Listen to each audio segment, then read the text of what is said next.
Muy buenas tardes a todos los amigos de la Asociación de Estudiantes de Derecho Ñica. El día de hoy es un día bastante especial. Estamos celebrando junto a grandes amigos el Día del Abogado Peruano, una fecha que conmemora en ese sentido la audacia, la academicidad de los profesionales del derecho que siempre están intrigados a combatir en este caso por hacer prevalecer la justicia en un sistema bastante complejo como el peruano. Cuando hablamos de esas complejidades, podríamos extendernos de repente a temas bastante profundos como la corrupción y una serie de delitos pluriofensivos que el hoy por hoy vienen afectando a nuestra comunidad, a nuestra sociedad en general. Pero bueno, vayamos al centro, al eje central de esta sesión de hoy. El día de hoy contamos con la presencia del doctor John Freud Lukimamani y el doctor Alberto Limaguaya Tapia. El sentido de esta convocatoria es poder tener un debate y hablar sobre el caso del juicio oral del expresidente Pedro Castillo. Un tema bastante controvertido, un tema que en este momento acarrea una serie de documentales, videos, artículos y opiniones, no solamente de abogados dentro de nuestra comunidad peruana, sino también de abogados del exterior. Ya se han divulgado diferentes mensajes y comentarios de representantes de las organizaciones de las Naciones Unidas, la Corte Interamericana de Derechos Humanos, en este caso juristas de la Corte Interamericana como el doctor Zaffaroni, alumnos también como el doctor Guido Croxato, que es abogado también del expresidente Pedro Castillo, entre otros abogados a nivel nacional e internacional. Muy bien, amigos, agradecer por favor que vayan conectándose a la presente transmisión, compartir el enlace. A continuación, quiero darle un caluroso saludo al doctor John Duque Mamani. Doctor, feliz día por el Día del Abogado Peruano. ¿Cómo se encuentra usted? Muy buenas tardes. Muy buenas tardes, estimado Pedro, y al colega Alberto Limaguaya. También iniciar deseándole un feliz día a todos los colegas y a los futuros colegas también, porque no, algunos estudiantes ya desarrollan labores de la abogacía como tal. Es un día especial. En honor a la verdad, tengo que decir que personalmente lo había olvidado, recién me he acordado el día de hoy viendo distintos saludos, y es parte de, por el trabajo que muchas veces desempeñamos, ¿no? Y a veces nos olvidamos de qué es lo que hay mañana. Entonces, muy agradecido por esta invitación, como usted lo acaba de mencionar, doctor, este debate, que también es una suerte de conversatorio, va a centrar, y yo personalmente voy a defender la posición que tengo respecto a este proceso tan, se podría decir, emblemático, entre comillas, y también muy controvertido acerca del juicio oral al expresidente Pedro Castillo Terrones, ¿no? Ya hay pronunciamientos, pero hoy por hoy ya tenemos pues incluso una suerte ya de actuación probatoria, ya podemos ir conociendo y dando opinión de qué podría suceder, porque ojo, y eso sí, voy a ser muy directo en algo. Respecto al tema probatorio, no voy a hacer muchos comentarios a la manera en que litigan nuestros colegas, porque respeto mucho el trabajo de ellos. Sin embargo, me voy a referir en líneas generales al proceso en sí, ¿no? Todos los aspectos generales. Entonces, espero de que este aporte pues, sea de entretenimiento también, de aprendizaje, de desarrollar academia y evitar los apasionamientos políticos. Aquí todos somos amigos, con el doctor Alberto somos muy buenos amigos hace ya tiempo atrás, y para eso estamos, para compartir opiniones de manera alturada. Así que si vamos a por ahí ver opiniones ya politizadas, nosotros haremos caso omiso y seguiremos con el tema que nos ha traído a este debate, que es el juicio oral como tal. Muchas gracias, doctor. Definitivamente, lo que queremos hacer en esta sesión de debate es academia. Doctor Alberto Limaguaya Tapia, muy buenas tardes, agradecer su presencia. ¿Cómo se encuentra, doctor? Buenas tardes, Pedro. Buenas tardes, doctor John. Primero, extender las felicitaciones a todas las personas que ejercemos esta hermosa profesión, pero también a los estudiantes, ¿no? Porque, valga verdad, es aquí logro hacer un paréntesis. Yo me creía abogado ya mucho antes de serlo, ¿no?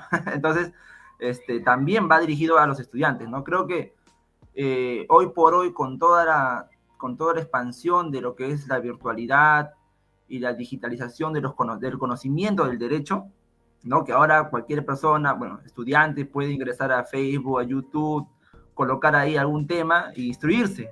Antes tendría que ir a una universidad, escuchar alguna conferencia. Entonces, esto ha hecho que los estudiantes también prácticamente sean abogados. La única diferencia es que no tienen medalla. Por tanto, este día tan especial va dirigido a todas las personas, ¿no? Todas las personas que son estudiantes de Derecho y como los abogados también, porque somos los que ejercemos esta carrera día a día, sea como fiscal, sea como juez o sea como abogado litigante, ¿no? Comentarios previos antes de dar inicio a este debate, ¿no? Más como un conversatorio. Poner hincapié en que no somos pues periodistas, ¿no? Como lo habíamos anunciado en el live que dio mérito a este evento, ¿no? Y así que las opiniones que no tengan que ver con razonamiento jurídico no van a ser objeto de pronunciamiento, por lo menos por parte de mi persona, porque es un tema tan mediático y yo lo considero sui generis, es decir, un caso exclusivamente distintivo y único, ¿no? Ya lo vamos a ver en el decurso del debate, por qué es que lo considero de esta manera, pero no va a ser de recibo argumentos, ¿no? Razonamientos apasionales que tengan que ver con alguna posición política, ¿no? Sino más bien exclusivamente argumentos jurídicos, ¿no? Que puedes estar de acuerdo, puedes no estarlo también, porque justamente para eso surge el debate, para eso surge un juicio con contradictorio, ¿no? Porque si todos estuviésemos de acuerdo en algo, créeme que nadie estaría sentado acá a hablar de nada, ¿no? Uno habla y todos asentimos con la cabeza, nada más. Eso no ocurre en el derecho, ¿no? Y lo interesante de eso es que el doctor John tiene una posición contraria a la mía y va a ser interesante este conversatorio, así que los invito a que participen en este live, compartan en la transmisión para que otras personas puedan ingresar y espero pues que esta tarde, siendo un día tan especial, podamos compartir un momento de conversación, ¿no? De conocernos un poco más, ¿no? Y también de compartir estas posiciones. Y también no me voy a, como me sumo a la posición del doctor John, no me voy a pronunciar respecto a la actividad que vienen haciendo los abogados. Porque valgan verdades, una cosa es estar de espectador y otra cosa es estar de jugador, ¿no? Los nervios, el apasionamiento, estar ahí en ese momento de calentura, de todas maneras, son aspectos que van a direccionar tu actuación como abogado de alguna manera. Así que, pero sí, respecto a los temas, ya que estamos más o menos ya casi a la mitad de lo que viene haciendo el desarrollo del juicio oral del expresidente Pedro Castillo, así que podemos ya dar algunos alcances, ¿no? Eso por mi parte para poder dar inicio ya a este debate. Muy bien, estimados doctores. Muchas gracias por los comentarios previos. Invitar a todas las personas, público en general, estudiantes, profesionales del derecho, a que puedan compartir la transmisión, puedan disfrutar de esta sesión y puedan también dejar en la caja de preguntas todos aquellos detalles, cuestiones, asuntos que quisieran de repente interrogar acá a los doctores, al doctor John Freu Luque y al doctor Alberto Limaguaya, sobre todo sobre la parte académica, el aspecto y el ámbito jurídico, en este caso, del juicio oral del expresidente Pedro Castillo. Vamos a hablar de repente el principio de legalidad, las garantías procesales, cómo es que de repente la posición del expresidente al declararse en huelga seca de hambre, ¿no? Qué efectos tiene esto en el desarrollo de las audiencias, entre otros asuntos bastante curiosos. Muy bien, iniciemos este debate, doctores. ¿El delito de rebelión se configura? ¿Es típico o no es típico, estimados doctores? Empezamos con el doctor Alberto Limaguaya Tapia. Doctor, lo escuchamos.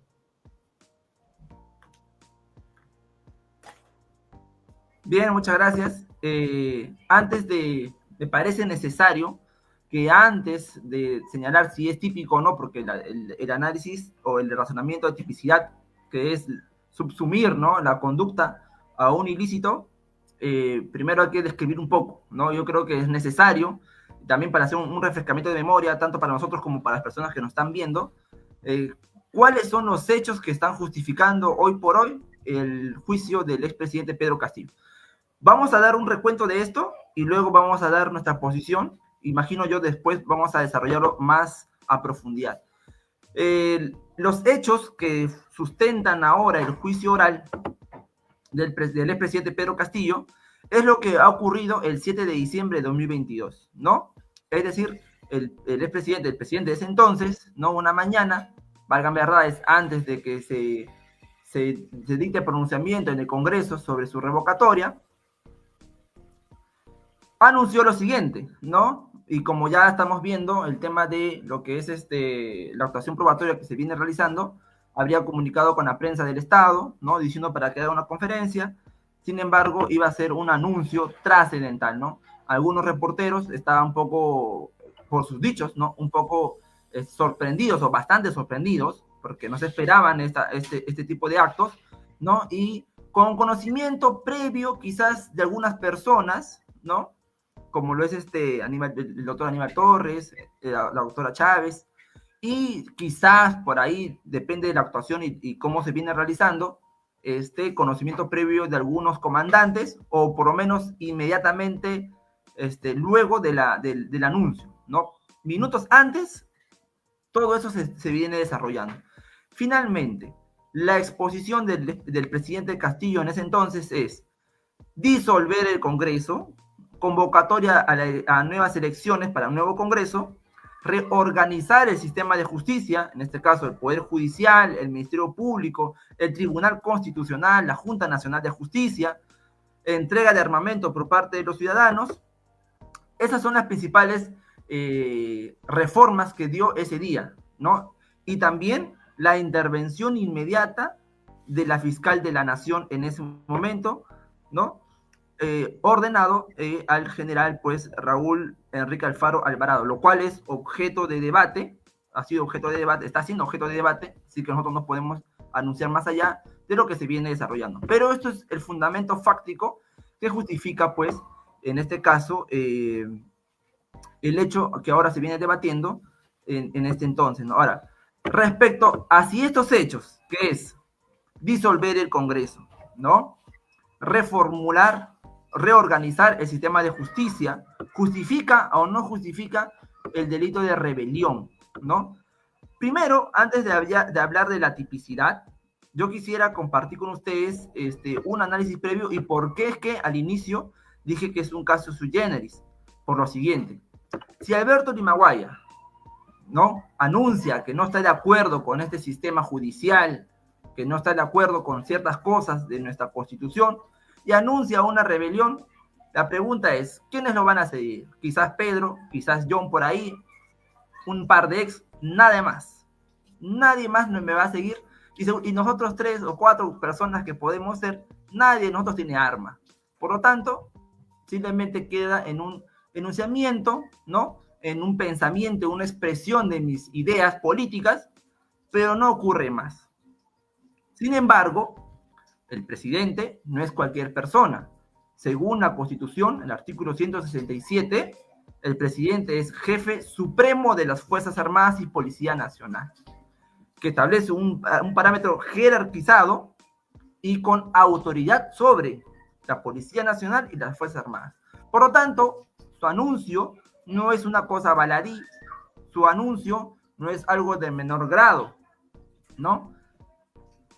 Al tener esta jerarquía y poder sobre las Fuerzas Armadas y Policía Nacional, perfectamente hacen consumibles la perpetración del delito de rebelión. Solamente por ello, ¿ya?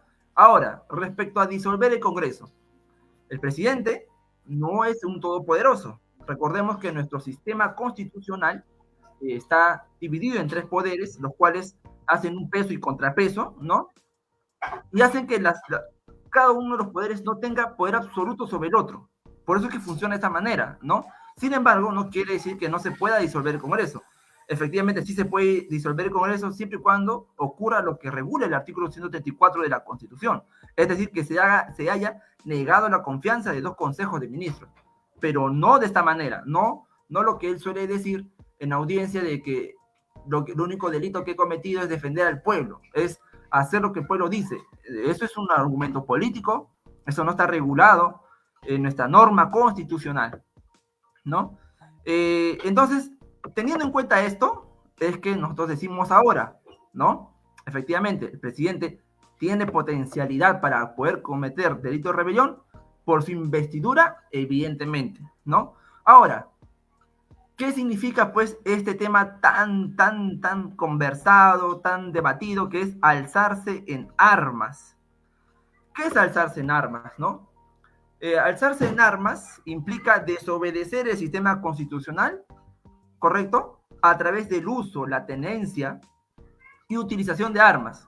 Puedes no utilizarlo, puedes no disparar, pero basta con la sola tenencia, ¿no? Y el anuncio de tu desobediencia al sistema constitucional.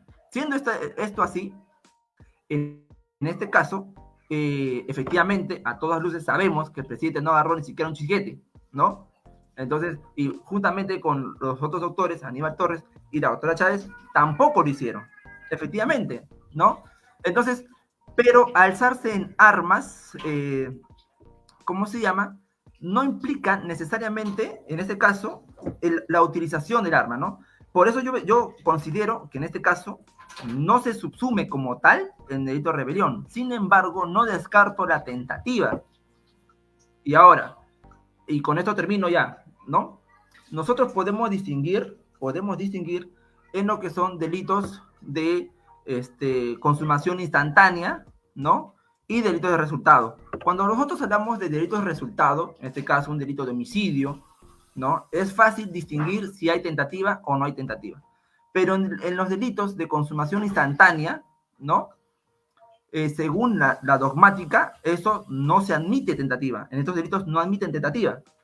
Sin embargo, lo que sí se puede hacer, en este caso, y justamente es lo que se está haciendo ahora también, es el tema de la fragmentación de actos.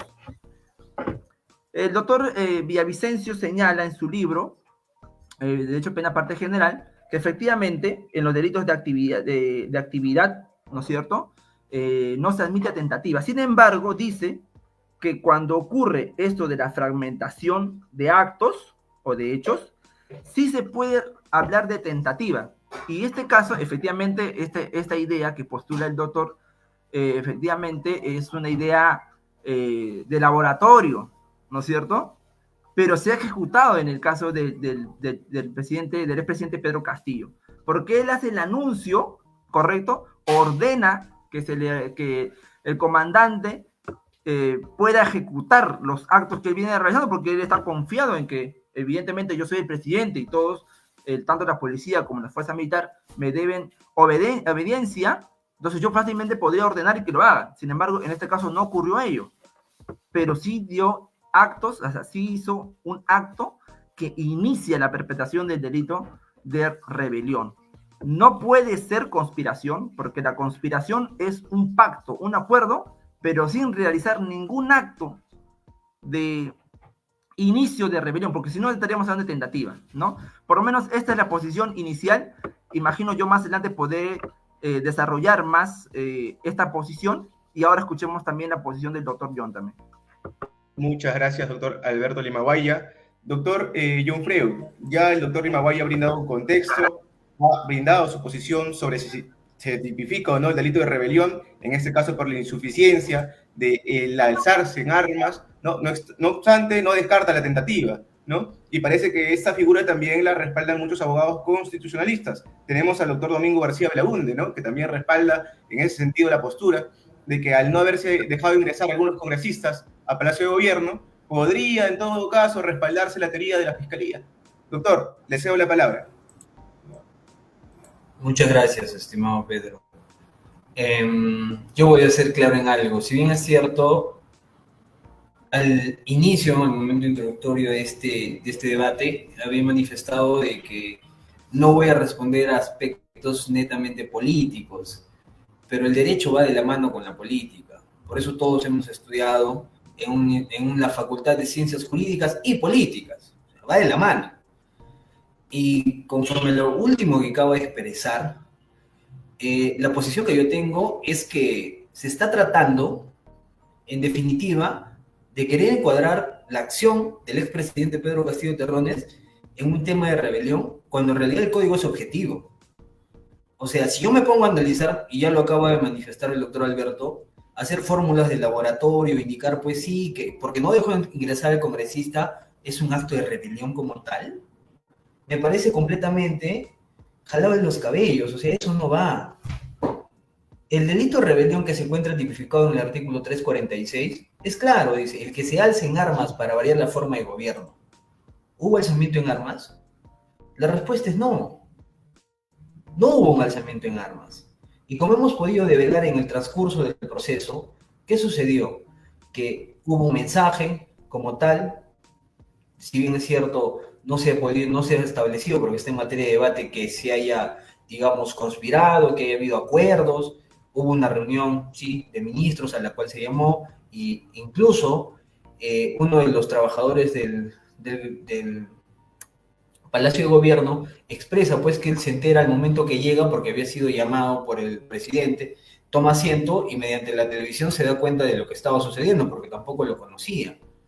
Pero si nosotros nos basamos en el iter criminis, la ideación es un delito y sobre todo para el tema de rebelión. En el tema de rebelión, el tema es claro, la tipificación es clara, artículo 346. Ahora, respecto a la delimitación típica del delito de rebelión, ¿cuáles son los elementos esenciales? La conducta típica, alzamiento de armas. Y el eje central en este delito está definido como un acto colectivo de levantamiento contra el gobierno mediante el uso de armas o fuerza. Perdónenme, pero la vez que yo vi las noticias, a la única persona que vi que estaba rodeado de armas era el expresidente Pedro Castillo. Pero de algo de lo que no se ha hablado específicamente es, en sentido estricto, el señor Castillo, el momento que habría sido detenido, ¿gozaba de inmunidad presidencial, sí o no? Ese tema, por ejemplo, no he visto que todavía se esté tomando en cuenta. ¿Tenía inmunidad presidencial? Yo creo que sí, porque la moción de vacancia era después. La moción de vacancia se iba a definir justo en el momento que el señor Castillo sale a dar esta conferencia y decir pues que disuelve el Congreso y todo lo que se ha visto en su mensaje a la nación.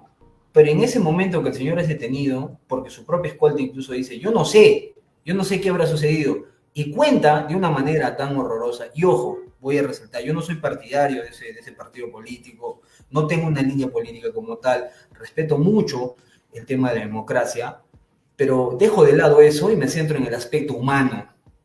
Una menor de edad, hija del señor, se ve apuntada por señores con armas de largo alcance. ¿Acaso eso no es un show? El señor Pedro Castillo no estaba armado. Era necesario que baje un señor y esas imágenes están en todos lados. Lo hemos visto nosotros. Eso no es dable, señores. Entonces, si nosotros hablamos de la tipicidad como tal, yo considero que el acto del señor Pedro Castillo es atípico, nunca se alzó en armas. Y me gustaría preguntarle al doctor Alberto, este pronunciamiento que indica acerca de la fragmentación de hechos o actos, ¿de qué data? ¿Antes o después de lo ocurrido? Porque después de lo ocurrido, perdónenme, pero bastantes juristas han salido a hablar, a hacer sus tratativas, la Corte Suprema se ha pronunciado, porque hasta antes de los hechos ocurridos, en el cual tenemos como protagonista al señor Pedro Castillo, la jurisprudencia acerca de rebelión era pues poca, y como antecedente se tenía del caso Antauro Humala, ¿no? Ahí, por ejemplo, es completamente tipificable en el delito de rebelión. Pero la acción, para mí, del señor Pedro Castillo Terrones es completamente atípica. Y con esto no estoy diciendo que yo sea partidario del partido del cual está, o de la izquierda o de la derecha. Estoy siendo objetivo. Si bien es cierto, se menciona que ese sería el elemento esencial del alzamiento en armas, el Tribunal Constitucional también ya ha hecho un análisis acerca de las acciones de Pedro Castillo, ¿no? Y destaca que los actos, aunque han generado un impacto político y constitucional, y sí comparto la opinión, porque una cosa es lo que diga yo, y otra cosa es lo que pueda decir el presidente, porque no se trata de cualquier persona, se trata del presidente de la República, hermano. Entonces, ha indicado de que carece de elementos esenciales para configurar un delito, y que es el uso de armas. No hubo, y creo que ahí se centra el debate en realidad, ¿no? Porque lo que ya se busca hacer con el tema de decir, con el tema de la fragmentación como tal, al parecer pues estamos frente a una crónica de una sentencia anunciada, Esperemos que la Corte, en este caso el colegiado en el cual se encuentra el doctor Neira y tiene como directora de debates a una señora jueza muy respetable, que pueda decidir, pero sin tintes políticos. En conclusión, doctor Pedro y doctor Alberto, mi posición es que la conducta del señor Pedro Castillo es completamente atípica en este caso como tal. Muy bien, doctor John Freud, bastante interesante su apreciación. Quiero destacar un punto. La jueza, en este caso, la directora de debates, es la jueza Norma Carvajal Chávez, y acá hay un acápite muy interesante. El investigado, el expresidente Pedro Castillo, es renuente, dice, a que este juicio se viene desarrollando ante el principio de legalidad, porque la presente jueza habría, en un proceso anterior, en una resolución sobre la apelación a su prisión preventiva, en la resolución 256-2022, ella refiere que existe rebelión sin alzarse en armas. Y esta controversia, este punto controvertido, es lo que aduce que el presidente se presente renuente y diga, bueno, yo no me acojo al desarrollo de este juicio, este debate, puesto que considero que es ilegal. No se acoge el principio de legalidad, están rebasando y, en este caso, avasallando mis derechos. Y yo le digo, estimados doctores, y cedo también la palabra al doctor Alberto Limaguaya para que pueda participar, es una garantía, es un derecho, en este caso, rebelarse en juicio por un precedente como el adelanto de opinión de la directora de debates, la jueza Norma Carvajal Chávez. ¿Qué opina doctor Alberto Limaguaya? Y luego de repente responder mi incógnita, pueda desarrollar también una respuesta a lo que ha podido compartir con nosotros el doctor John Freud Luque. Por supuesto, por supuesto. A ver, primero voy a responder la interrogante del doctor John, porque me parece, primero, y luego ya vamos con la pregunta que también es interesante, que has planteado, Pedro. Primero, se pregunta, y no que el conocimiento, el razonamiento directo que puede tener tanto una persona de pie como un abogado es, oye, el presidente no tenía un arma, ¿no? Claro, si nosotros pensamos de esa manera, o los periodistas lo hacen, ¿no? El presidente no tenía un arma, o yo qué sé.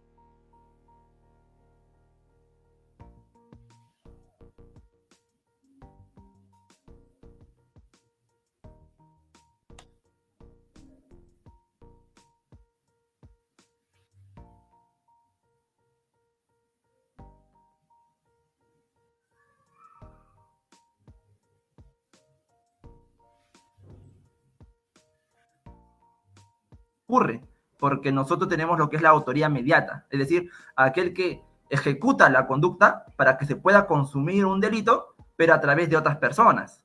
En este caso, las fuerzas militares y policiales eran la parte operativa del delito de rebelión.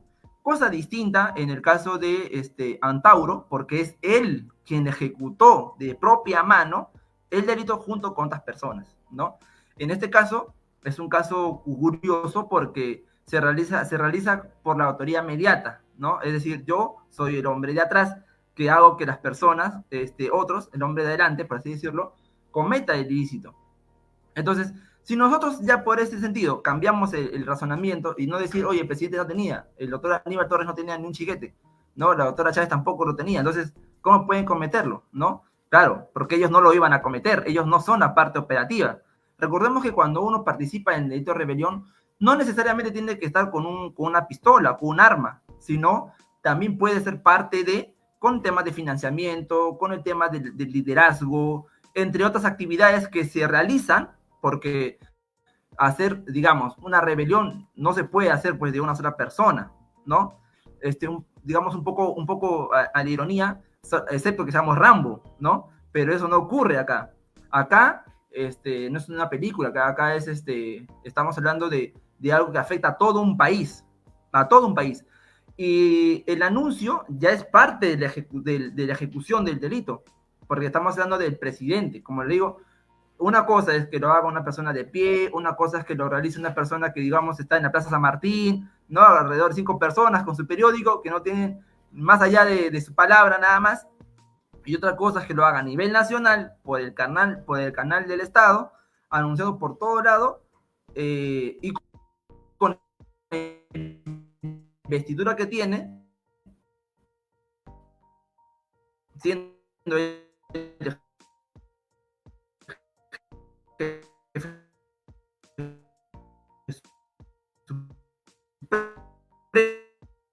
supremo de las Fuerzas Armadas y las Fuerzas Policiales, dar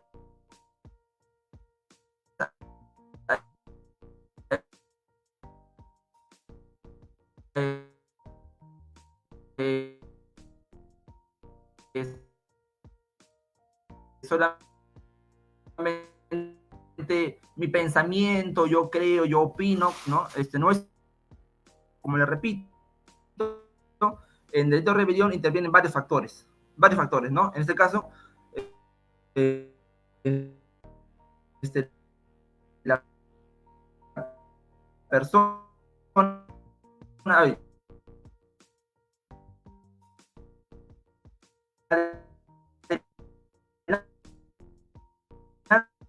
de opinión,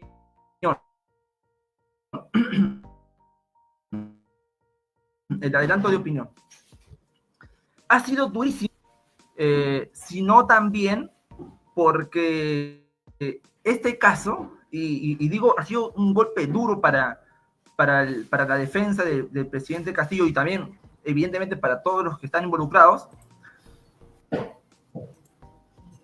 porque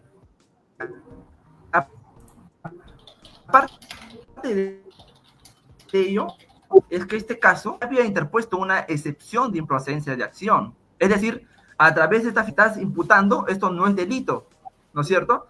Y sin entrar a un análisis probatorio, porque no se permite una excepción de improcedencia de acción, pero esto ha sido declarado infundado, apelan, ¿no? Y aquí viene el tema, ¿no? En la apelación 171-2023 Suprema, y ahí lamentablemente se señala cómo es que debe ser sentenciado, prácticamente. Si uno revisa, hace una lectura de esta apelación, narran los hechos y también te narra cómo es que se debe de acreditar, o sea, cómo se debe de probar, ¿no? Entonces, efectivamente, estamos, ¿cómo se llama? Frente, pues, por lo menos es mi opinión, efectivamente, a un adelanto de sentencia, ¿no? Porque si yo deduzco una excepción de proceso de acción y la Corte Suprema, en este caso, que ve la apelación, te dice, oye, esto sí es delito, por aquello, por lo otro. Él hizo esto, aquello. Entonces, prácticamente está dando una línea de cómo es que debes acreditar este hecho, para que finalmente llegue, porque si apela, yo mismo lo voy a resolver. Entonces, ese es el gran detalle en este caso, ¿no? Ahora, sin embargo, no quiere decir que no se pueda dar la vuelta bueno, por lo menos la defensa, no quiere decir que no pueda darle la vuelta ¿cómo se llama? A esta sentencia, como dice nuestro amigo John, ya prácticamente anunciada, ¿no? Yo les voy a pasar un razonamiento, a ver que ustedes qué opinan, ¿ya? Y si es que también comparten este razonamiento. Primero, llegamos a la conclusión, bueno, por lo menos mi persona, que el presidente no es autor inmediato, no es autor directo, sino es autor mediato, es decir, va a cometer ese delito a través de, ¿no es cierto?, de terceros. Otro, que el anuncio que realiza no es una idea política, porque dio un anuncio con órdenes específicas, ¿no? Entre ellos, intervenía a la Fiscalía de la Nación, cerrar el Congreso, modificar el sistema de justicia, que vienen a ser las partes, los otros poderes del Estado, ¿ya? La investidura que tiene él. Pero este anuncio no fue acatado por la fuerza militar ni policial. Entonces estamos hablando de tentativa. Ahora, hay varios tipos de tentativa, ¿no es cierto? Nosotros tenemos la tentativa acabada, la tentativa inacabada, pero también tenemos la tentativa inidónea. ¿Qué quiere decir esto?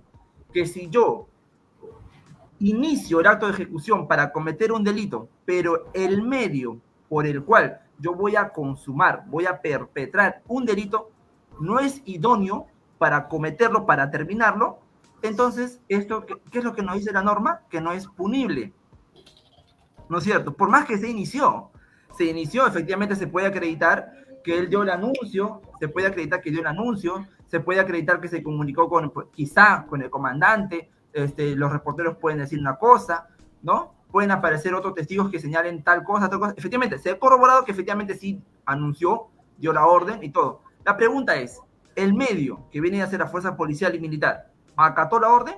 No acató. Por tanto, el medio que iba a ser empleado para poder consumar todo este delito de rebelión no fue idóneo, porque nunca la acataron. Entonces, en ese sentido, podríamos señalar que el medio, al no ser idóneo, pues en este caso, según nuestra norma penal, no sería pues punible, ¿no?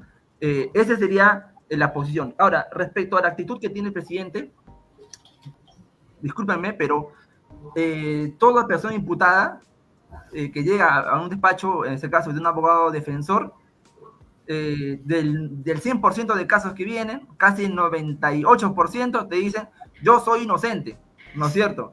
Y solamente 2% quizás llegan a tu despacho a decir, yo lo hice, pero me parece que la reparación, o me parece que la pena es mucha, ¿no? Entonces hay que debatir por el tema de la pena. O a veces nosotros mismos como abogados señalamos, ¿sabes qué? Es preferible, mejor acogernos, porque en este caso hay pruebas, ¿no? Por más que tú me digas que eres inocente, acá hay pruebas que me dicen lo contrario, ¿no? Entonces yo tengo que ver qué es beneficioso para ti, ¿no? Entonces, por más que tú no estés de acuerdo, por más que tú no estés de acuerdo con la imputación, porque te parece graciosa, abstracta, jala de los pelos, no faculta al imputado que realice ciertas conductas o lance ciertos adjetivos a un jurado, porque ellos, en teoría por lo menos, son imparciales, ¿no? Entonces, creo yo que aquí, justamente hace poco más compartió un estado en el que había señalado pues que el doctor Neira no sé cuántas veces había anunciado esta famosa frase, tenga la bondad, señor tal, tenga la bondad, porque se entrampa en un debate donde el diputado niega simplemente el hecho y bueno, no reconoce a su defensa, ¿no? Hay una desconexión, buscando evidentemente la nulidad, ¿no? Esta actitud, si bien es comprensible, no es aceptable. Una cosa es que sea comprensible, porque efectivamente si a mí me imputa también un delito que yo no he cometido, pero justamente para eso está mi abogado, para eso está contratar un buen abogado que realice una buena estrategia, yo colaborar con el abogado para poder conseguir acreditar, bueno, en el Perú por lo menos tu inocencia, ¿no? Pero eso no te faculta a que tú puedas lanzar adjetivos o realizar otro tipo de conductas como no reconozco este juicio, ¿no? Son conductas que no son de recibo, ¿no? Y termino señalando que efectivamente, pues, sí hay una posibilidad de poder revertirlo ello, ¿no? Por lo menos esa es la idea que yo manejo. Y sí, pues, efectivamente, aquí hay un adelanto. Yo creo que este caso, por más que los abogados puedan hacer un esfuerzo, de todas maneras, ya huele, ya mucho antes de cocinarse, a una sentencia, ¿no?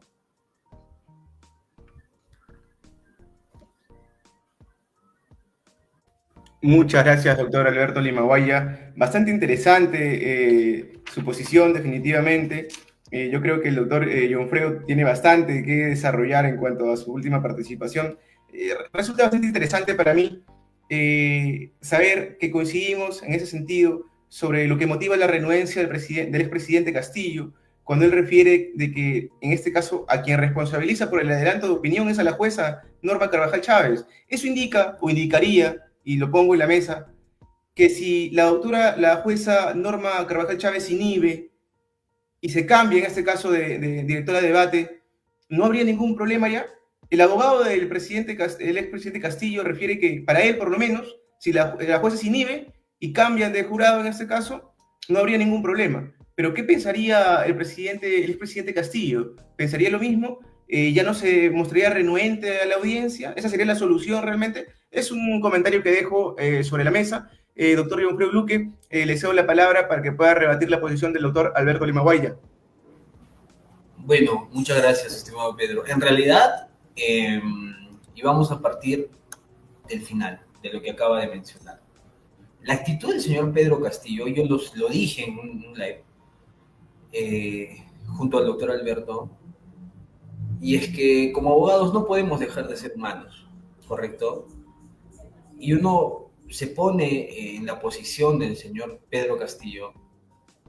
¿Y cómo reaccionaría uno cuando ves de que te han detenido de manera hasta abusiva, tienes un proceso y acá aterrizando la idea, ya hay una jueza que ha expresado su opinión acerca del proceso, pero ¿qué hace el, la Corte de Justicia o el Poder Judicial, hablando de poderes? Nos pone una excusa y nos dice, no, es que no ha resuelto una cuestión de fondo, ha resuelto el aspecto de una prisión preventiva. Entonces, como no ha dictado una opinión, ¿no? Como no ha dictado una opinión de fondo, y nos basamos en aspectos completamente procesales, señores. Nosotros como abogados deberíamos prestarle mucha atención a esto porque estamos hablando que el Poder Judicial está emitiendo opinión frente a un expresidente de la República. Y esto puede ocurrir a cualquier ciudadano de a pie. Yo me pregunto, si nosotros tuviésemos un caso donde nosotros apelamos y quien resuelve y te declara confirmada la decisión de primera instancia de una prisión preventiva, luego es puesto para que vaya a sentenciarte, ¿vulnera el derecho de defensa o no? Completamente sí. Y no podemos hacernos ciegos y ser legos en el aspecto y decir, oigan, no, pues es que no resolvió un tema de pruebas, no valoró pruebas y no se basó solamente en esto. Pero ¿qué hacemos en la prisión preventiva? ¿Acaso no se tiene que cumplir un estándar probatorio? ¿Acaso no tenemos que tener una sospecha fuerte? Entonces, ¿qué estás diciendo? Porque, ¿qué nos han enseñado? A ver, de que para obtener una prisión preventiva debe haber una sospecha fuerte que casi indique de que te van a sentenciar. Y si una jueza dice que sí hay graves y fundados elementos de convicción, y es más, en la resolución expresa de que no es necesario, dicen, ¿no? En el delito de rebelión puede perfeccionarse típicamente cuando comienza el alzamiento de armas y no cuando termina la extinción o modificación de los poderes constitucionales del Estado. Y es más que otro aspecto, no solamente te dice eso, sino te dice, básicamente, que no solamente se lanzarse en armas, sino que todos los que habrían participado, y por eso el doctor Alberto desarrolla esta teoría en la cual indica de la autoría inmediata, cuando no cuentas con los medios necesarios. ¿Suena contradictorio o no? O sea, postulo mi autoría inmediata, pero ya sé que la Fuerza Armada no me va a apoyar. O sea, no concerté. Contradictorio, completamente contradictorio. No hay una autoría inmediata. El detalle acá, como lo he sostenido en este momento, resulta ser atípico a todas luces. Que de cierta manera la Corte, es decir, el Poder Judicial, trate de, como sea, querer encuadrar que sí existe el delito de rebelión, señores, lo único que demuestra es que estamos en crisis, porque existe una crisis jurídica. Y no puede ser posible eso. Porque no, tampoco puedo yo dar una opinión y decir, en consecuencia, claro, existió cierto sesgo. No, existe un sesgo en la directora de debates. Y la actitud del señor Pedro Castillo obedece a la reacción humana de cualquier persona que se encuentra hablando, como se dice en un lenguaje no jurídico, acorralado. Y teniendo indicios de que probablemente, en una alta probabilidad, vas a ser sentenciado. ¿Cómo reaccionaríamos nosotros? Ojo, no apoyo la actitud del señor Pedro Castillo Terrones para nada, porque sí me parece una falta de respeto, pero entonces los jueces tendrían que ver la manera de tratar de que eso no se siga suscitando nuevamente, constantemente, ¿no? Porque en la instalación del juicio fue donde el señor Pedro se lo dijo de manera directa, le dijo, no, usted ya emitió opinión, y por lo tanto que me parece que esto es una pantomima, etc. Y lo curioso es que, pero señores, ya, vamos a ser objetivos, ¿correcto? Díganme ustedes, según lo que han visto en los videos, ¿el defensor público que tenía a su lado estaba preparado? ¿Sabía lo que tenía que hacer? Mucho respeto para los abogados, pero cuando alguien no está preparado, uno se da cuenta. Y evidentemente, por eso, y al margen de la opinión que tiene acerca de su proceso, es que renuncia a esto. Y es inédito, porque en los años que tengo como abogado, nunca he visto que algún patrocinado en la audiencia diga, no quiero ese abogado defensor público. Y como no se suscita habitualmente, pues es algo que ha dejado, ¿no?, analizando a todos los abogados que venimos siguiendo este juicio. Entonces, ¿qué hacer? Nos puede pasar a nosotros, como abogados particulares. Nos puede suceder que lleguemos a la audiencia y nuestro cliente diga, no quiero que me defienda más este abogado. ¿Qué hacer, señores? Porque hay algo que también aplican los jueces. Defensa necesaria. ¿Puedes asumir de defensa necesaria? ¿Qué quiere decir defensa necesaria? Que sigas asumiendo incluso gratuitamente el caso, porque es necesaria la defensa. Muchos, en alguna oportunidad, en un tema de sobreseguimiento, me tocó asumir un tema de defensa necesaria porque no lo veía complicado. Pero yo creo que la reacción completa y adecuada, no digo que sea de estricto cumplimiento para los abogados, es continuar una defensa siempre y cuando estés pues completamente convencido de que puedes ganarlo o que estás preparado al margen del resultado, porque no tenemos una bolita de cristal para saber cómo va a terminar el caso. Pero estar preparado, saber cuáles son los fácticos, cuáles son los medios probatorios, es necesario. Y en el caso del señor Pedro Castillo, pues se notaba que el defensor público no estaba bien preparado. Y lo digo con todas sus palabras, ¿no? No estoy faltándole respeto al doctor que estuvo presente en aquella sesión, pero se notaba. Tal vez tema de nerviosismo, tal vez lo que se está ventilando, y no estás defendiendo a cualquier persona, es un expresidente de la República, sea lo que sea, cómo haya salido, entre otros. Y continuando y rebatiendo lo que ha dicho el doctor Alberto, ya manifesté que un tema de autoridad mediata, según mi criterio, no hay, porque si no tienen los medios, ¿cuál sería pues, el tema de la autoría? Y respecto al desarrollo no jurisprudencial que se ha venido dando, porque me parece que se han ido pronunciando de manera consecutiva acerca de este famoso delito de rebelión, que en realidad es un caso no muy común, es un delito no muy común. Lo que teníamos anteriormente era el caso de Antauro Humala, donde es claro, los fácticos son completamente distintos, pero tendría que haber sucedido algo parecido para que el señor Pedro Castillo Terrones lo procese. Esa sería mi opinión. La solución para que usted, doctor Pedro, postulaba, ¿no? ¿Qué sucedería si a la doctora pues se le retira y asume a alguien y de repente el presidente de esa manera pueda satisfacer una suerte de su pedido del debido proceso, de que se respete el debido proceso? Tal vez hubiera sido lo más adecuado. Tal vez. Digo tal vez porque sabemos que ya a estas alturas no se va a dar. Entonces, lamentablemente me parece que faltó un poco de prudencia, al menos, al momento de designar qué jueces iban a evaluar este juicio, qué jueces van a decidir. Y yo quiero también citar textualmente al doctor Neira cuando le dicen, ¿no? Pero la jueza ya adelantó opinión anteriormente, y el doctor Neira dice, pero ahora somos 3. Y sabemos que para que haya una sentencia tiene que haber mayoría de votos. Díganme ustedes, ¿esa es la respuesta correcta? Esa era la manera en que debía expresar el señor Neira y decir, no, pues es que como ella adelantó, ahora somos 2, ¿ya? Entonces, de repente, ella ya tiene su opinión, pero ahora como somos 2, los 2 te podemos absolver. ¿Ese ha sido el mensaje? No. Y la actitud del doctor Neira, como jurista lo respeto mucho, es un maestro en el tema de derecho penal, pero la manera en que dirige la audiencia no es la adecuada. No es la adecuada.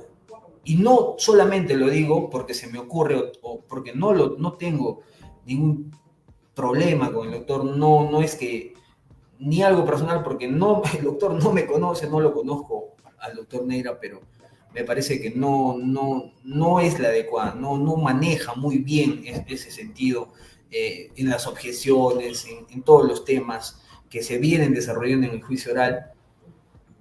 Y es que voy a también resaltar las palabras del doctor Alberto. Una cosa es hablar desde aquí, desde este espacio, y otra cosa es estar allí. Entonces, tal vez sea eso, ¿no? Pero yo creo que al final del día, todos nos sentamos y todos podemos analizar lo que hemos venido haciendo anteriormente y podemos mejorar también. Entonces, esa práctica yo creo que es para todos en general. Y respecto a eso, doctor Pedro, es la opinión que yo tengo.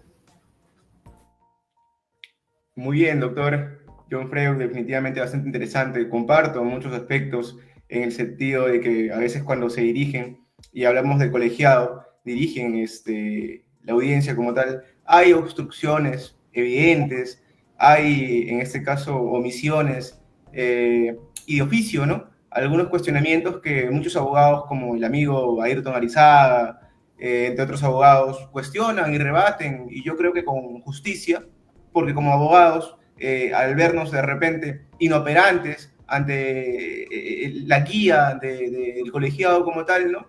Tenemos que referir que dejamos constancia, aspecto que de repente el doctor Neira refiere no es necesario porque queda grabado, pero que quede grabado no significa que yo como abogado no haga evidente la falta o el criterio que quiero cuestionar. Definitivamente, doctor John Freud, comparto muchos detalles sobre el desarrollo de la audiencia, ¿no? Los comparto sin duda. Y avanzando un poco, estimados doctores, ya hablamos de la tipicidad, hemos hablado también de la autoría mediata, ¿no? Entonces podemos ir definiendo de que de repente no existió rebelión como tal, ¿no? La tentativa como que queda corta, un poco insuficiente, pero sí existió un golpe de Estado. Definitivamente lo que dicen muchos juristas es que existió un golpe de Estado, porque no solamente hay una infracción a la Constitución y que se hace evidente cuando refiere de que intervengan a la fiscal de la Nación, que la policía en este caso no deje entrar a los congresistas, y ahí es cuando el doctor Belaunde cita que se enrejó Palacio de Gobierno y se evitó que algunos congresistas ingresaran como habitualmente lo hacían por la puerta principal y algunos con mucha suerte ingresaran por una puerta alterna. Y eso es lo que se ha venido declarando, ¿no? En este caso en los interrogatorios a varios testigos. Doctores, ¿qué opinan sobre el golpe de Estado? ¿Se consumó?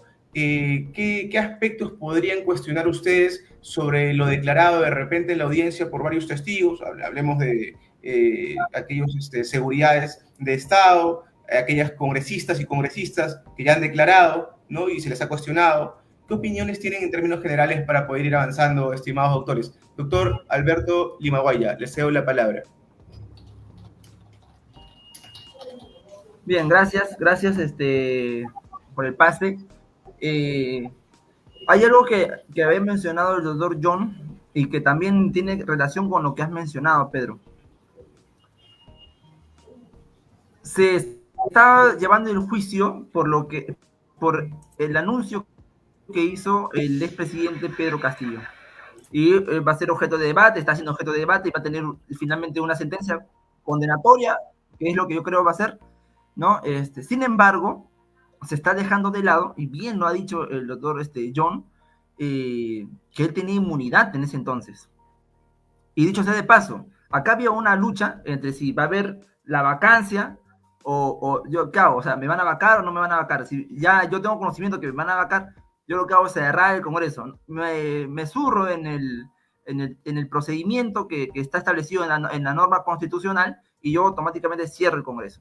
Pero la pregunta es, ¿el actuar del Congreso fue legal? O sea, ¿fue lícita el proceso de vacancia que se realizó? Ese es un tema que no se está hablando, ¿no? Y otra cosa también, el tema o sea, vamos a dividir primero, el tema del proceso que se realizó para vacarlo, ¿no? Y el otro es la desobediencia por parte de los militares y los policías. La orden se ejecuta de manera jerárquica, ¿no? Vertical. ¿Qué pasa si, por ejemplo, un comandante da una orden a un personal inferior y desacata esa norma? es decir, no lo realiza, ¿estaría cometiendo un delito o no estaría cometiendo un delito? En este caso, tener un presidente, tal jerarquía, los que están por debajo de ellos deberían por lo menos ser investigados por no acatar la orden del presidente. Ese es un hecho que tampoco no se está hablando. Y lo otro es el tema del proceso que se siguió para vacar al presidente, ¿no? Porque hay un procedimiento. No es que yo me reúno, ¿sabes qué? Allá, quieres cerrar el Congreso. Ya, todos un WhatsApp al toque, vénganse, dejen de hacer sus labores, nos reunimos y ya, sin derecho de defensa, sin nada, ya, veredicto. Vacamos al presidente. Ya está listo. Y como lo vacan, inmediatamente, ahí sí, ya la policía interviene, ¿no? Porque supuestamente estaríamos ya en una suerte de flagrancia delictiva, porque es lo que se ha mencionado, ¿no? Y prisión preventiva. Si se cae, yo sí les digo eso, si se cae o se declara nulo este procedimiento de la vacancia, tendría que todo, los efectos de la nulidad, todo debería regresar a foja cero, es decir, a instantes antes de su vacancia. Y es un tema que va a calar, pues, va a ser, y lamentablemente ya en 2026, me parece, ya van a ser las elecciones, ¿no? Eso ya no va a ser posible. Pero, de todas maneras, la historia, bueno, se ha escrito la historia de esta manera. ¿Qué pasa si este caso llega, pues, no? Bueno, ya está en proceso, pero se declara que el procedimiento que se siguió para vacar al presidente Pedro Castillo no fue lícito, se vulneró un derecho fundamental, el derecho a la defensa. Él tiene que ser citado, su defensa tiene que argumentar, pero ellos no. Es como que, relacionémonos con un proceso penal, ¿no? Una persona está siendo imputada por un delito, no tiene derecho a la defensa, se reúnen los jueces, ¿sabes qué? Lo condenamos y luego que verifique a ver si se siguió el procedimiento o no. La nulidad tiene ciertos efectos. Que se retrotraiga todo a foja cero minutos antes de su vicio. ¿Y qué es lo que concierne esto? Que el presidente Castillo siga siendo presidente, ¿no? Se reúna nuevamente al Congreso, llamen a su abogado, expongan el tema de la vacancia, se defienda y solamente luego de ejercer libremente su derecho a defensa, se verá lo conveniente. Pero eso no se siguió. Entonces es un tema bien, pero bien delicado, ¿no? De realizarse eso, es un caso sui generis. De todas maneras, es un caso, es único de especie, es un caso que va a dar que hablar por el resto de la historia. Ahorita mismo estamos escribiendo la historia. Bueno, este video, de alguna manera, si es que luego, ¿no? Porque ustedes saben que esto es parte de la historia, ahorita nosotros estamos viendo el presente, ¿no? Pero en los futuros estudiantes, cuando vean lo que pasó allá por el año 2020 y tantos, 2022, ocurrió esto, aquello, lo otro, ¿no? ¿Qué opinaron, no? Eso es escribir la historia de esta manera. Entonces, justamente cuando estaba con mi familia, ¿no? Y me preguntan este tema, oye, pero mira, el presidente era presidente, o se le puede, me hacen preguntas de personas de a pie, ¿se le puede intervenir de esa manera al presidente? ¿No se supone que el presidente tiene inmunidad y tantas cosas? ¿No? Incluso para poder procesarlo tenía que llevarlo al Congreso. Antes de. Pero se le intervino como si fuese un delincuente común y corriente. Entonces es un tema que declararse la nulidad de esto va a calar, pero de manera drástica. Y bueno, lamentablemente, quizás no se pueda retrotraer ya a foja cero, es decir, a minutos antes de su vicio, por el tema de que ya el año que viene ya son las elecciones. ¿Cómo se llama? El tema es ese, ¿no? Ahora, el tema que citaste, Pedro, es interesante porque efectivamente ya existe, pues, ¿no? A medida que está viéndose el desarrollo del juicio, se puede ver que efectivamente había una orden y que los actos iniciales ya se habían, por lo menos parcialmente, iniciado, ¿no? Quizás no la magnitud como se planificó, porque esto fue una planificación, a todas luces ha sido una planificación, no es que a mí se me ocurre, no es que me levanto y ya está, no, alguien le ha dicho o alguien comunicó que efectivamente hoy te van a vacar, efectivamente, yo voy, llamo, ordino, hago un manuscrito, llamo a los ministros más próximos a mí, ¿no? y realizo este anuncio, ¿no? Que de todas maneras, como lo has dicho, es un golpe de Estado a todas luces, ¿no? Que no se pueda ejecutar o que no se haya ejecutado como quiso o de la manera en como se planificó, es cosa distinta. Ya es un tema de cómo lo hiciste mal, ¿no? Incluso creo que me parece que por ahí dijeron que lo deben condenar, pero por no decir la palabra, ¿no? Idiota, ¿no? Pero ya se inició y efectivamente y hubo actos iniciales para la consumación del mismo, ¿no? No de la magnitud, no a través del medio, pero sí, de todas maneras, se inició, ¿no? Esa es la posición que tengo en este punto, y me gustaría que el doctor John, que se pueda dar alguna opinión respecto al procedimiento que se siguió para la vacancia del presidente. Porque, a ver, ¿cuál es su opinión finalmente? ¿En qué podría acabar esto? ¿No? Eso me interesa también para que las personas que están escuchando puedan saber un poco más de esta posición que no se habla, ¿no? Pero es importante también tener en cuenta ello. Muchas gracias, doctor Alberto Limaguaya. Consecuencias y resultados, doctor John Freud, es la pregunta del doctor Alberto. ¿Qué comentarios puede brindarnos? Miren, respecto al tema de inmunidad presidencial, es algo que va a tener un impacto tremendo si se logra acreditar que todo lo que ha venido sucediendo, y me parece, en lo que se basan los juristas extranjeros, a referir de que la inmunidad nunca se le quitó. El señor fue detenido teniendo esa inmunidad. Entonces, de comprobarse, como ha dicho el doctor Alberto, tendría que retrotraerse hasta antes de. Y en todo caso, ¿quién habría cometido un abuso de autoridad? La fiscal, Patricia Benavides. Tendría que ser procesada, no lo sé si esto tenga efecto, pero como van las cosas me atrevo a decir de que no va a tener ningún efecto. Si no, ya al menos no hubieran llegado al juicio oral, ¿no? Valgan verdades, suena muy difícil, fuera de difícil, es una realidad. Difícil. Es el juicio más rápido a un expresidente de la República. ¿No? Porque en el caso de Ollanta, hasta el día de hoy, nada. El caso de Vizcarra, recién están en control de acusación. Pero este caso en concreto, pues no, ya estamos en juicio. Y avanzando muy rápido, además. Hay testigos que no se presentan. Otra cosa que he podido resaltar del proceso es pues que cada rato hay interrupciones, entonces, bueno, por eso que se está demorando. Pero las consecuencias respecto a que si se comprueba de que el señor gozaba de la inmunidad presidencial en ese momento, va a traer muchas consecuencias. Porque en un tema de nulidad, probablemente una sentencia que exista. Más aún si esta es condenatoria. ¿Correcto? Ahora, eso respecto a la pregunta del doctor Alberto, es la opinión que me merece, porque ha sido cronológico, y es más, yo he establecido una cronología, ¿no?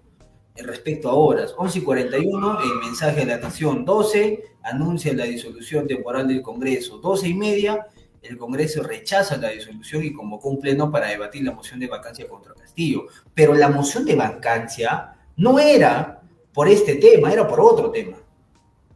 Y probablemente sí lo hubieran vacado, ¿no? Y ahí hubo una lucha de poderes, pero es que se cambió el sentido, porque la moción de vacancia no era por este mensaje a la nación que dio, sino era por otros aspectos.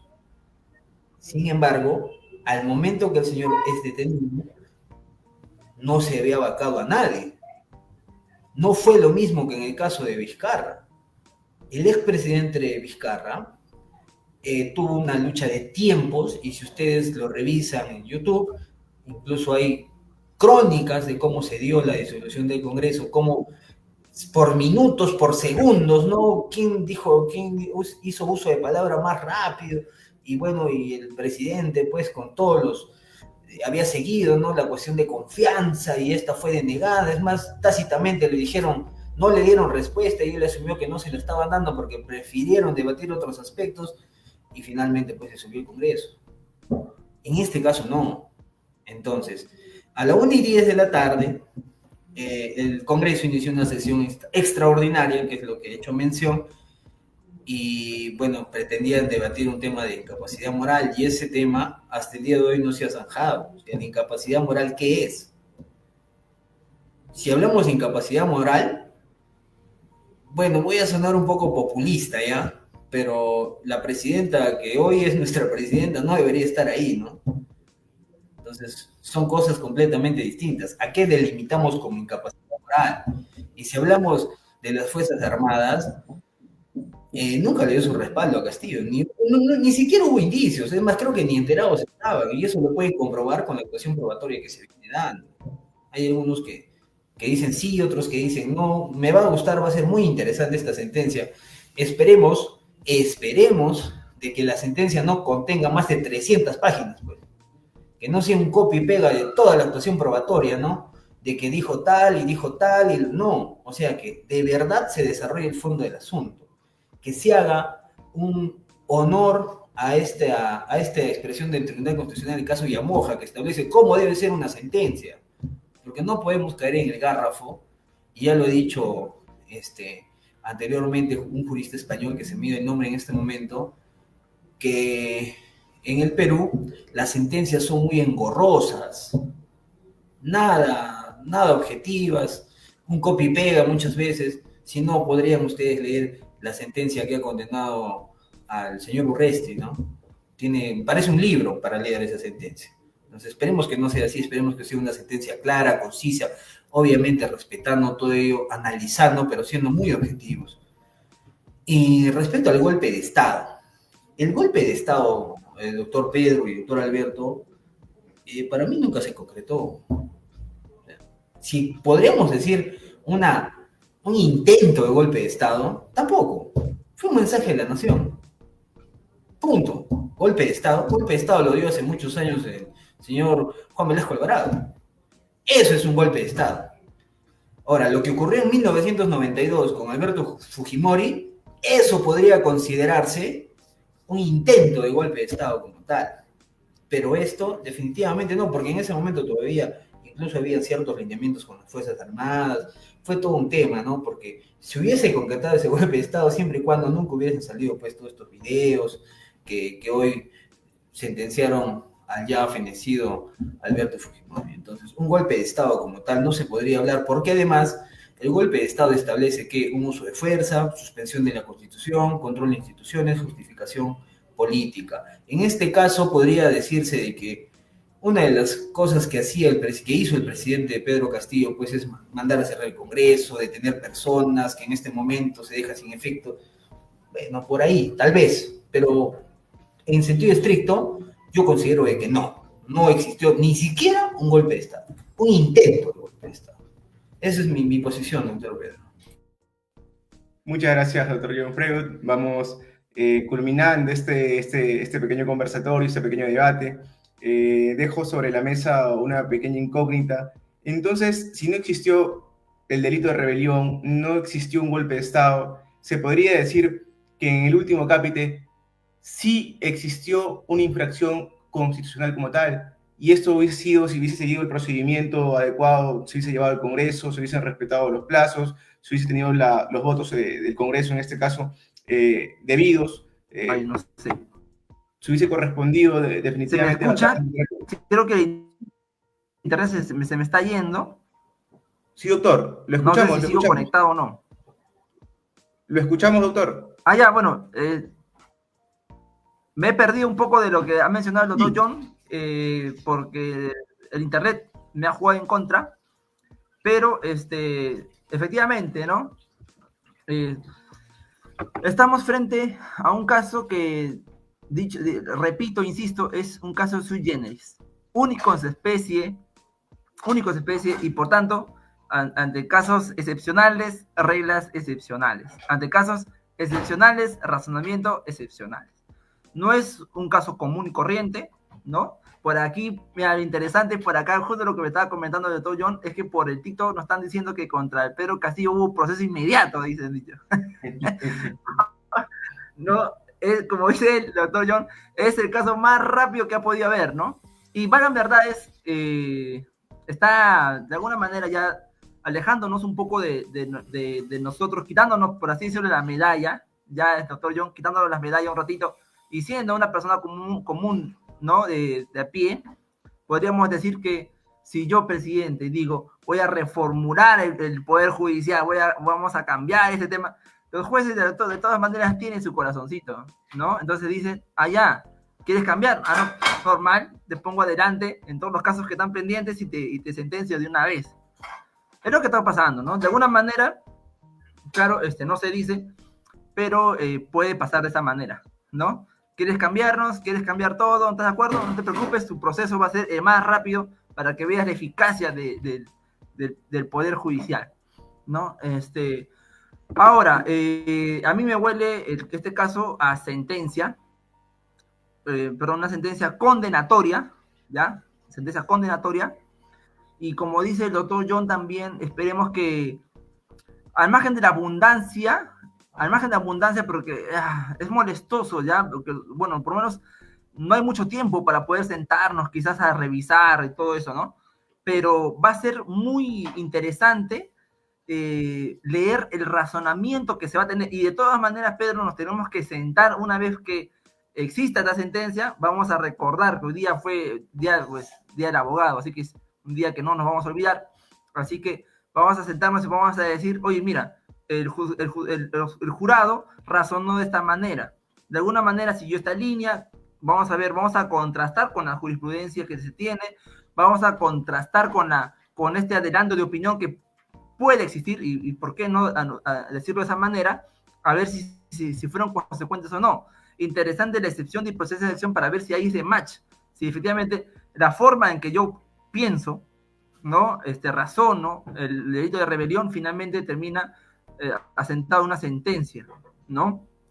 Vamos a sentarnos para poder conversar estos aspectos, y al margen de que sea una sentencia pues condenatoria, ¿no? O absolutoria, que se siga pues las garantías, en este caso del debido proceso y la motivación. De todas maneras, va a ser interesante revisarlo y a comentarlo también, ¿no? Bueno, no sé si no sé si estamos llegando al final, todavía no lo sé. Si es que es así, anúncieme para poder ya ir dando algunas conclusiones de mi posición. A ver, Pedro. Sí, doctor, ya vamos finalizando. Quería poner sobre la mesa un último punto sobre la posibilidad, en este caso, de la acusación por infracción a la Constitución. Cabía la posibilidad en conducto irregular, pues no, que se le hubiese acusado al expresidente Castillo, ¿no? Una acusación por infracción a la Constitución debido al mensaje de la Nación. ¿Qué consideraciones tienen? Y con ello vamos finalizando con un mensaje final, una conclusión final sobre el debate del día de hoy. Doctor Alberto, seguimos con usted. Ya, gracias. Sí, de todas maneras, la posición que yo tengo es evidentemente afirmativa, ¿no? A ver, he estudiado filosofía, quienes habla estudió filosofía, y bueno, soy partidario del pensamiento de la conservación, ¿me entiendes? Todo ser vivo, en este caso todo ser vivo, y ustedes dirán, pero ¿por qué habla de estos temas? Estamos hablando de temas de derecho, ¿no? Todo ser vivo, toda vida, tiende a cumplir la ley de la conservación, ¿ya? Es decir, su propia conservación de vida, su propia subsistencia, ¿no? Y eso, por ejemplo, lo podemos ver en los animales que están alertas ante un depredador. Nosotros mismos, cuando caminamos por la calle, estamos cuidándonos. Ese es nuestro sistema fisiológico, funciona de esa manera. El leviatán, que es el Estado, ¿no? Porque nosotros hemos firmado simulativamente un contrato social, y Thomas Hobbes señala ese tema del leviatán, que es el Estado, que es el ser más grande, ¿no es cierto? Porque somos como un conjunto de hormigas que finalmente hacen un animal grande, ¿no? Así funciona el Estado. Pero para su conservación requiere de varios elementos. Entre ellos, por ejemplo, están los militares, que van a ser los que van a cuidar la frontera, la policía, que va a ser la fuerza que va a cuidar el orden interno, y también reglas que lo hagan funcionar y estar vivo. Y esas reglas, efectivamente, tienen parámetros. En el caso del derecho penal, es si tú infringes una norma esencial, como es desobedecer o desconocer los poderes del Estado, de todas maneras estás infringiendo la Constitución. Y para eso se penaliza. Se penaliza. Justamente el Código Penal prevé la protección de bienes jurídicos, vida, ¿no? La salud, el patrimonio del Estado, en delitos de corrupción de funcionarios, ¿no? Protección de bienes jurídicos en delitos ambientales, ¿correcto? ¿Correcto? También protege el sistema financiero, ¿no?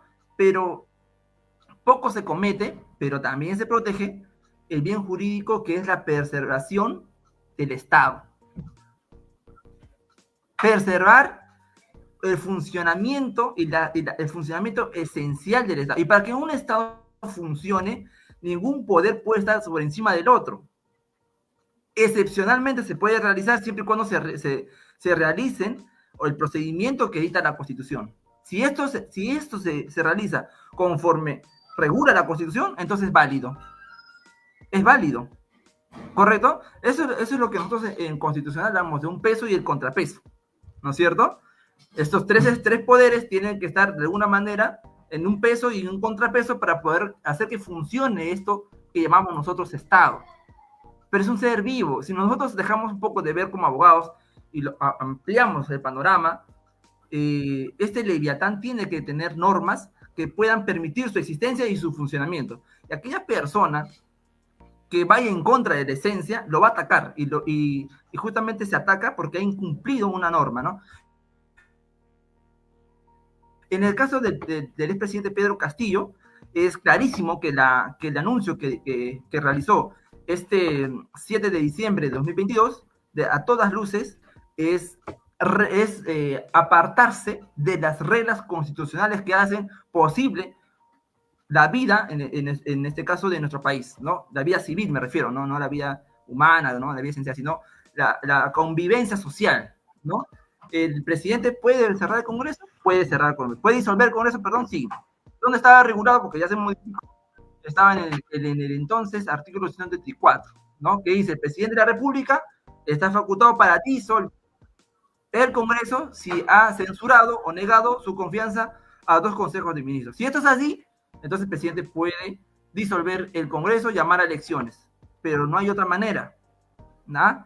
Entonces cuando el presidente lo realiza de otra manera, efectivamente estamos hablando pues de un golpe de Estado, y si a través de ello se pretende utilizar las Fuerzas Armadas y la Policía Nacional, estamos hablando frente a un delito de rebelión, ¿ya? Si se inició, pero el medio no fue adecuado, idóneo, estamos hablando frente a una tentativa inidónea, ¿no? ¿Se ha corroborado que hubo actos iniciales de ejecución? Sí, el anuncio y el comunicado. Que no salió como él quería, cosa distinta. Entonces, esa es la conclusión que llega a mi persona frente a esta problemática.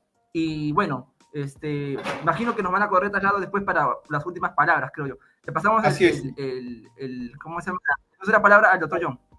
Correcto, doctor Limaguaya. Definitivamente, al final le cedemos unos minutos para las conclusiones últimas. Doctor John Freud, ¿existió una infracción a la Constitución? ¿Cuáles son sus comentarios sobre ello?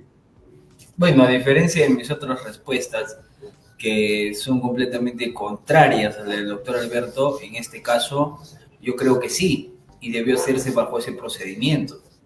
Ojo, porque y tampoco estoy contradiciendo mi posición, porque lo que yo digo es que no hubo un tema de rebelión, hubo lo que usted acaba de decir, doctor, una infracción a la Constitución como tal, y debió procesarse en ese sentido. Si al señor Pedro Castillo y las cosas hubiesen sido distintas, y los hechos hubiesen sido distintos, a ver, sale el mensaje de la Nación, el señor se va a la Embajada de México, hubiera llegado, hubiera puesto en resguardo a su familia, y bueno, evidentemente había un alto porcentaje de probabilidad de que el señor iba a ser vacado, lo hubieran vacado, lo hubiesen procesado, se quedaba sin inmunidad presidencial y le hubiesen imputado cualquier delito, tal y como ha sucedido con los expresidentes que una vez que dejaron sus cargos fueron procesados por los delitos por los cuales vienen siendo investigados.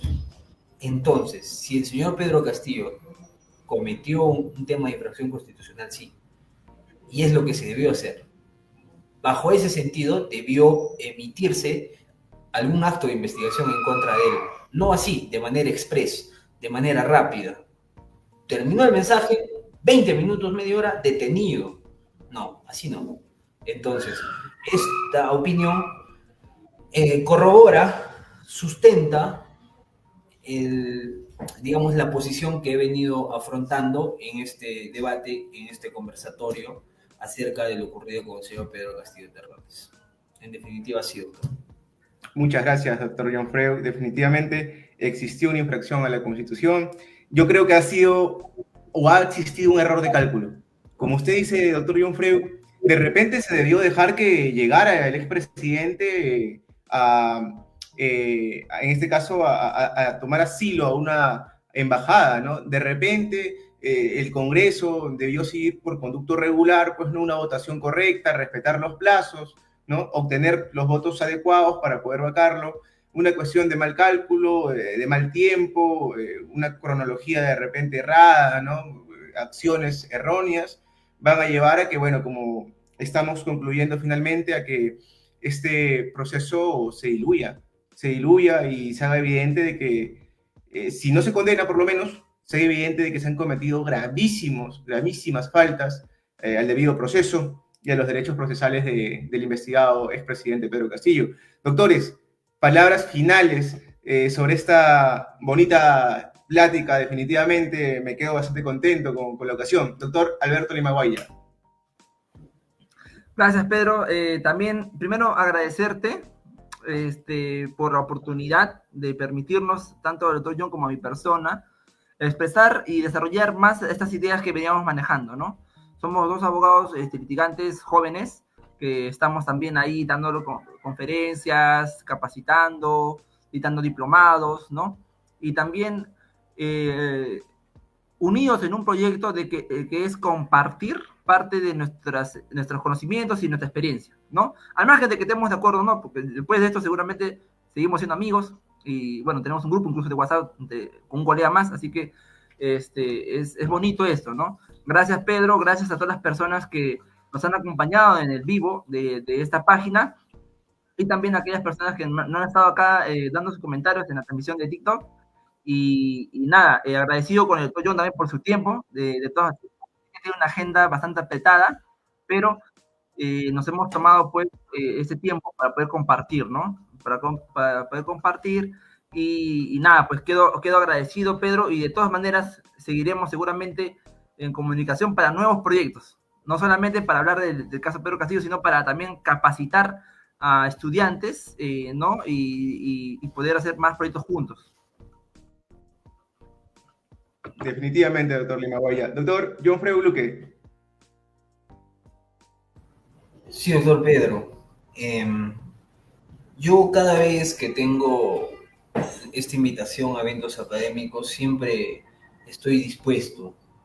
Siempre trato de acomodar mis horarios para poder presentarme. Son sesiones académicas de mucha importancia para mí. Y en alguna oportunidad me decían, oye, pero hay veces el público no es abundante. Con que sean más de 3 o solamente una persona, yo estoy muy agradecido. Porque tomarse una hora escuchando opiniones que de repente para algunos pueden ser erradas y para otros acertadas, eso siempre se valora. Y sobre todo, en esta oportunidad no hemos desarrollado una academia como tal, porque cuando a nosotros nos invitan a un evento académico, por ejemplo, para desarrollar la etapa de investigación preparatoria, para hablar sobre teoría general del delito, es completamente distinto, ¿correcto? Y en este caso no ha sido así. Entonces, las personas que nos han estado acompañando es porque tienen interés de conocer, interés de saber, interés de escuchar. Y eso, la verdad, es reconfortante para mí. Como te digo, doctor Pedro, yo muy agradecido con todas las personas que se han podido conectar el día de hoy, que han estado presentes en este live, haber escuchado opiniones hasta cierto punto sostenidas bajo un argumento por parte mía, completamente distinto a la del doctor Alberto. Y tiene razón el doctor Alberto. Y yo lo digo con una afirmación, que después de esta sesión, nosotros seguiremos siendo amigos, somos muy buenos amigos, mantenemos comunicación constante, siempre cada quien ocupado en sus temas, pero compartimos conocimiento académico. Y yo siempre tengo una frase: el conocimiento, si no se comparte, no sirve de nada. Entonces, es mi deber, yo creo que es mi deber, conociendo estos aspectos, compartir con las personas y también aprender, porque yo no soy un experto en derecho penal. Tal vez esté cerca o tal vez esté lejos de hacerlo, pero lo único que yo hago es que día a día trato de mejorar por mí y también por la sociedad. El mensaje que yo doy siempre al culminar cualquier intervención siempre es reflexivo y es algo que me caracteriza, porque es una ventana para llegar a todas las personas: abogados, estudiantes de pregrado, personas mayores, personas menores, público en general. El cambio siempre va a partir de uno. Si nosotros no nos ponemos y nos sentamos a reflexionar sobre lo que estamos haciendo, no vamos a generar ningún impacto. Si nosotros, como abogados, tenemos la posibilidad de educar a nuestros clientes, hay que hacerlo. Eso se debe hacer. No solamente se trata de ser un buen abogado. Siempre he dicho eso. Y es una frase cliché que tengo. Puedes ser muy buen abogado, pero si no eres buena persona, no contribuyes en nada a la sociedad. Tienes que ser ambas cosas. Tienes que educar a las personas a través de esa ventana. Muchas veces las personas creen que como abogados nosotros pues somos una suerte de solucionar los problemas como tal, y hay veces, ¿no?, con los famosos, ¿conocerá usted a alguien que te pueda ayudar? Y no funciona así, ¿no? Entonces, eduquemos a la sociedad, contribuyamos de buena manera, mejoremos como abogados, pero más aún, seamos buenas personas. Muy agradecido, estimado doctor Pedro, por esta invitación. Estoy, como les digo, dispuesto a poder seguir compartiendo el poco conocimiento que yo tengo acerca de derecho penal en futuras sesiones, y por qué no por ahí establecer un evento de manera presencial, donde nos pongamos de acuerdo y podamos concurrir, porque una cosa es la virtualidad y otra cosa es la presencialidad.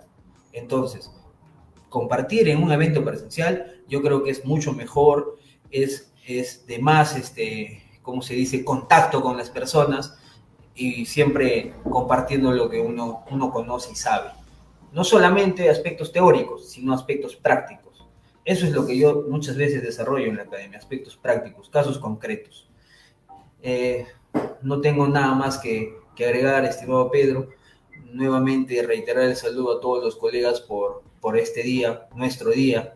Yo sé que muchos nos las hemos pasado trabajando, ¿no?, hasta estas horas, hasta altas horas de la noche, y algunos seguramente seguirán continuando trabajando conforme lo que tengan pendiente. Muchas gracias a todos, muchas gracias. Doctor John Fuego Luque, doctor Alberto Limaguaya, desde ya están invitados definitivamente. De primera mano les comento, desde la Asociación de Estudiantes de Derecho del Perú y la Asociación de Estudiantes de Derecho de ICA, asociación que represento, con mucha humildad les comparto mi interés por invitarlos a los siguientes eventos de la asociación, agradecer su tiempo, agradecer su consideración definitivamente para con la asociación, y sobre todo agradecer esa unidad por la academia, esa unidad de los profesionales por hacer, en este caso, academia y compartir conocimiento. Yo como estudiante, desde hace muchos años, me he inmerso en esta lucha, en esta batalla de poder compartir conocimiento con más compañeros, con la comunidad en general, jurídica en general, y con el público en general. Yo creo que instruirlos, yo creo que compartir conocimiento y hacer conocimiento con ellos es importante. Agradezco que tengan esas nociones bastante claras, doctores. Habla mucho de ustedes como profesionales, pero sobre todo como seres humanos. Respeto mucho eso, les agradezco también en demasía su tiempo. Agradecer a todo el público que ha estado presente. Han habido entre 20 y 30 personas, ha fluctuado mucho de repente la visualización de nuestra transmisión, pero agradecerles por compartir esta sesión, agradecerles por seguir, en este caso, siempre asiduos a los eventos de la Asociación de Estudiantes de Derecho de ICA y a la Asociación también de Estudiantes de Derecho del Perú, asociación madre, que en este caso nos da puerta a poder desarrollar una serie de eventos académicos en beneficio de la comunidad jurídica y del público en general. Amigos, muchas gracias. El día de hoy, por el Día del Abogado Peruano, hemos compartido una bonita sesión con el doctor John Fred Luque Mamani y el doctor Alberto Limaguaya Tapia. Agradecido en demasía. Un fuerte abrazo a todos y hasta una nueva ocasión. Doctor Alberto Limaguaya, un gusto. Doctor John Luque, un gusto. Cuídense mucho, por favor. Un fuerte abrazo. Igualmente, fuerte abrazo. Un fuerte